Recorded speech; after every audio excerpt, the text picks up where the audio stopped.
Alice's Adventures in Wonderland by Lewis Carroll. Chapter 5. Advice from a Caterpillar. The caterpillar and Alice looked at each other for some time in silence. At last the caterpillar took the hookah out of its mouth and addressed her in a languid, sleepy voice. "Who are you?" said the caterpillar. This was not an encouraging opening for a conversation. Alice replied, rather shyly, I hardly know, sir, just at present. At least, I know who I was when I got up this morning, but I think I must have been changed several times since then." "What do you mean by that?" said the caterpillar sternly. "Explain yourself." "I can't explain myself, I'm afraid, sir," said Alice, "because I'm not myself, you see." "I don't see," said the caterpillar. "I'm afraid I can't put it more clearly," Alice replied, very politely, "for I can't understand it myself to begin with, and being so many different sizes in a day is very confusing." "It isn't," said the caterpillar. "Well, perhaps you haven't found it so yet," said Alice. "But when you have to turn into a chrysalis, you will some day, you know, and then after that into a butterfly, I should think you'll feel it a little queer, won't you?" "Not a bit," said the caterpillar. "Well, perhaps your feelings may be different," said Alice. "All I know is, it would feel very queer to me." "You?" said the caterpillar contemptuously. "Who are you?" Which brought them back again to the beginning of the conversation. Alice felt a little irritated at the caterpillar's making such very short remarks, and she drew herself up and said, very gravely, "I think you ought to tell me who you are first." "Why?" said the caterpillar. Here was another puzzling question, and as Alice could not think of any good reason, and as the caterpillar seemed to be in a very unpleasant state of mind, she turned away.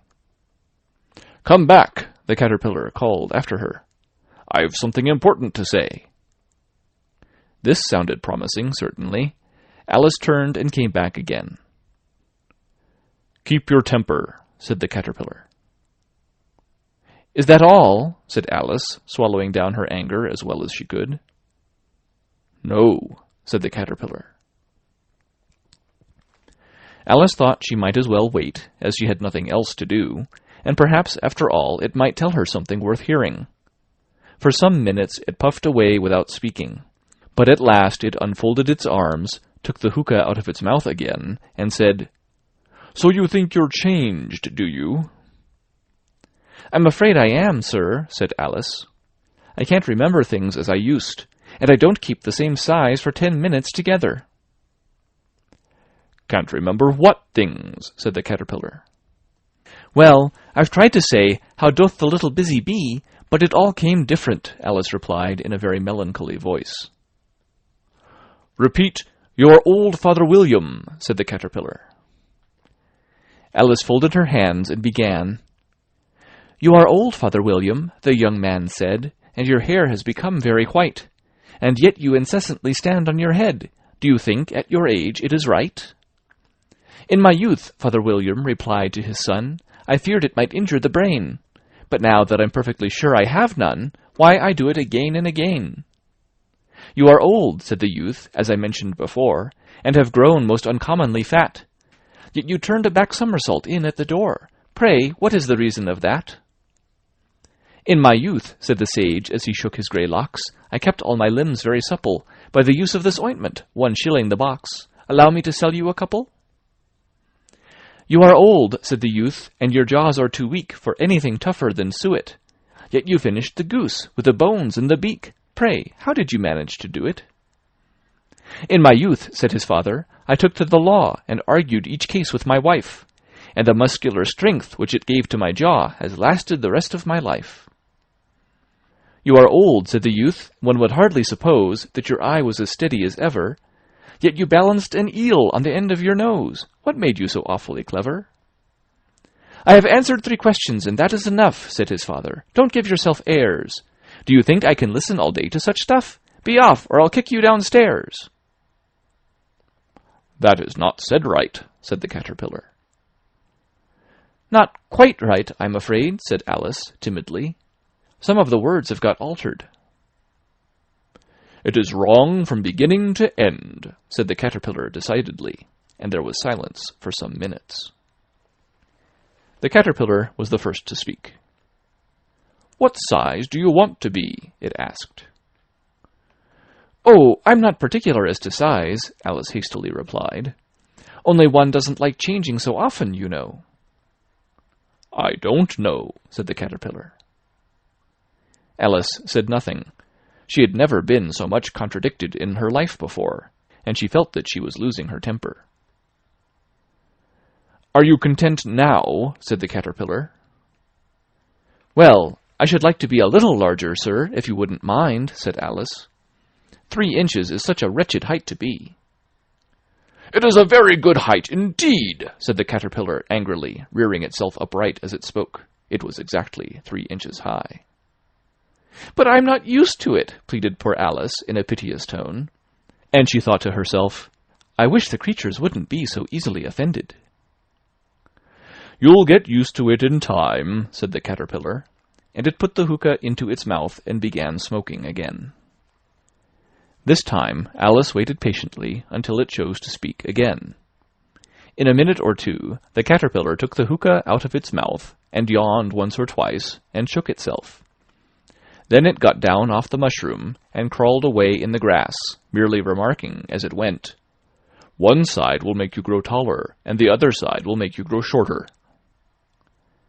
"One side of what? The other side of what?" thought Alice to herself. "Of the mushroom," said the caterpillar, just as if she had asked it aloud, and in another moment it was out of sight. Alice remained looking thoughtfully at the mushroom for a minute, trying to make out which were the 2 sides of it, and as it was perfectly round, she found this a very difficult question. However, at last she stretched her arms round it as far as they would go, and broke off a bit of the edge with each hand. "And now, which is which?" she said to herself, and nibbled a little of the right-hand bit to try the effect. The next moment she felt a violent blow underneath her chin. It had struck her foot. She was a good deal frightened by this very sudden change, but she felt that there was no time to be lost, as she was shrinking rapidly. So she set to work at once to eat some of the other bit. Her chin was pressed so closely against her foot that there was hardly room to open her mouth, but she did it at last, and managed to swallow a morsel of the left-hand bit. "Come, my head's free at last," said Alice in a tone of delight, which changed into alarm in another moment, when she found that her shoulders were nowhere to be found. All she could see, when she looked down, was an immense length of neck, which seemed to rise like a stalk out of a sea of green leaves that lay far below her. "What can all that green stuff be?" said Alice. "And where have my shoulders got to? And oh, my poor hands, how is it I can't see you?"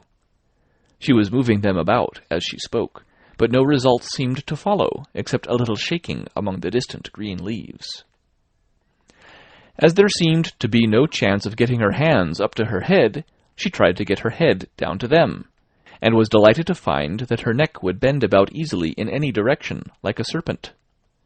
She had just succeeded in curving it down into a graceful zigzag, and was going to dive in among the leaves, which she found to be nothing but the tops of the trees under which she had been wandering, when a sharp hiss made her draw back in a hurry. A large pigeon had flown into her face and was beating her violently with its wings. "Serpent!" screamed the pigeon.